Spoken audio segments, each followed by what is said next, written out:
Oi, turminha. Vamos pegar o nosso livro de Geografia na página 186. Vamos terminar a explicação da aula anterior. Vamos falar sobre vegetação. Vegetação é o conjunto de plantas que nasceram naturalmente em uma região, sem que ninguém as plantasse. O tipo de vegetação depende muito do clima e do relevo. A temperatura, o solo e as chuvas exercem importante papel no desenvolvimento das plantas, assim como o calor e a umidade. Então, turminha, as plantas típicas daquele lugar, daquela região, elas se adaptam, elas são acostumadas ao lugar. Se o lugar é quente, a um clima quente. Se é um lugar frio, de um clima frio, tá? Elas nascem naturalmente. Ah, tio Tony, mas não existem plantas que ou as pessoas trazem de outro lugar e plantam ali? Sim, existem, mas elas não são plantas naturais, né?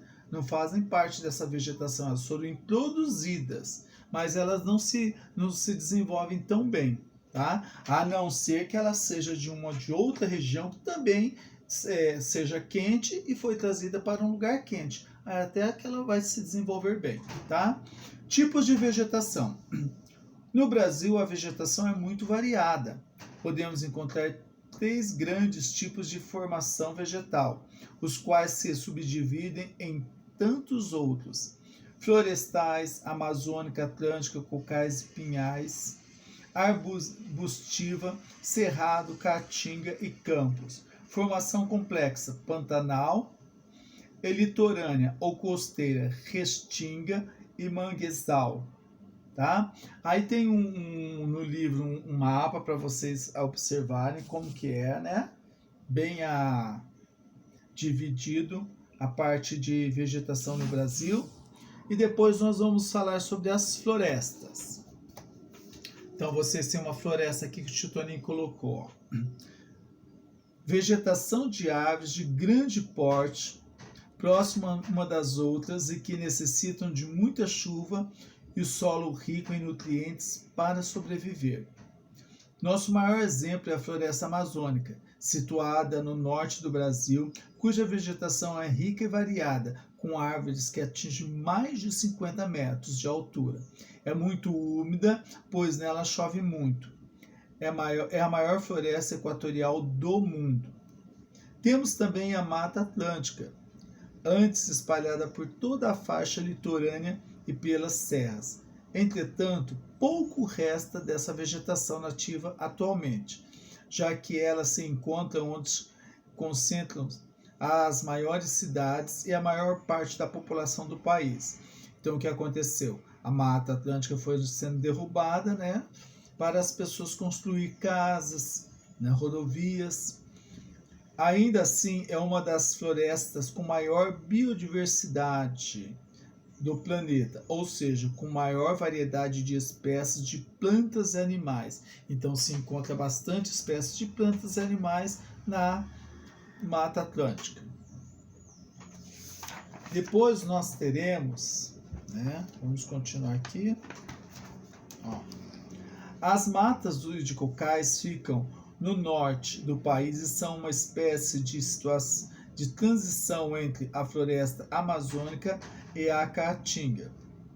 Por fim, há a mata de pinhais, também chamada de mata de araucária, no sul do país, em razão do clima, é composta de poucas espécies de árvores, entre elas o pinheiro do Paraná, também chamado de araucária, e é mais conhecida. Depois nós vamos ter o cerrado, olha aqui a foto do cerrado. Essa vegetação é típica da região centro-oeste do estado de Minas Gerais e das áreas com ocorrência de clima tropical no estado de São Paulo. Ela já foi muito devastada pelo ser humano e a maior ameaça que sofre atualmente vem do uso discriminado do solo para a plantação de soja e criação de gado. Pois nós teremos a caatinga, também conhecida como savana estépica. É a vegetação típica do clima semiárido do Nordeste, caracterizada por plantas resistentes à seca, com espinhos e folhas grossas, com acúmulo de água para os longos períodos de estiagem. Então, as plantas dessas regiões, né, elas se adaptaram como, tio Toninho? Olha, vocês podem ver que tem poucas folhas, porque as folhas faz transpirar, né? A planta acaba perdendo água. Então, elas usaram um critério. Elas deixam as folhas caírem, né, para elas sobreviverem, né? E assim elas conseguem evitar que a água que tem ainda, um pouco de água, evapore. Já os cactos criaram outra estratégia. Como? Eles não têm folhas, porque a folha também faz evaporar a água. Eles têm os espinhos. Tá? Então foi um jeito que essas plantas se adaptaram a este lugar tão seco. Aí nós vamos ter os campos, né? A ocorrência desse tipo de vegetação é descontínua, mas a maior parte concentra-se no extremo sul do país. O clima frio e seco não favorece o desenvolvimento de árvores de grande ou mesmo de médio porte, predominando assim a vegetação rasteira, a gramínea, né? Ou seja, bastante grama aqui, ó. Então se forma os campos lá, principalmente no sul do país.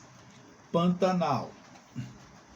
Apresenta ora florestas, ora campos limpos, ora cerrados, os quais, por ocasião das cheias, os rios no período das chuvas, associada ao relevo plano, ficam alagados. É constituído também por grandes variedades de plantas. Então, quando acontece as cheias, né, os rios transbordam e fica tudo alagado.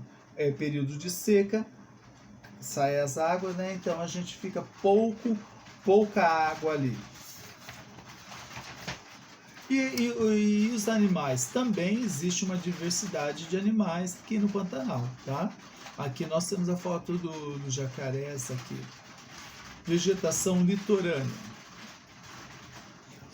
Por toda a extensão do litoral brasileiro, podemos encontrar os manguezais e a restinga. Os manguezais são formados por plantas de longas raízes que saem da terra e da água salgada para buscar oxigênio, tá? Por causa dessa busca do oxigênio, nós vemos essas raízes, né, bem longas. Por conter muita matéria orgânica, esse tipo de vegetação é importante berçário de peixes, crustáceos e moluscos que se aproveitam para depositar seus ovos.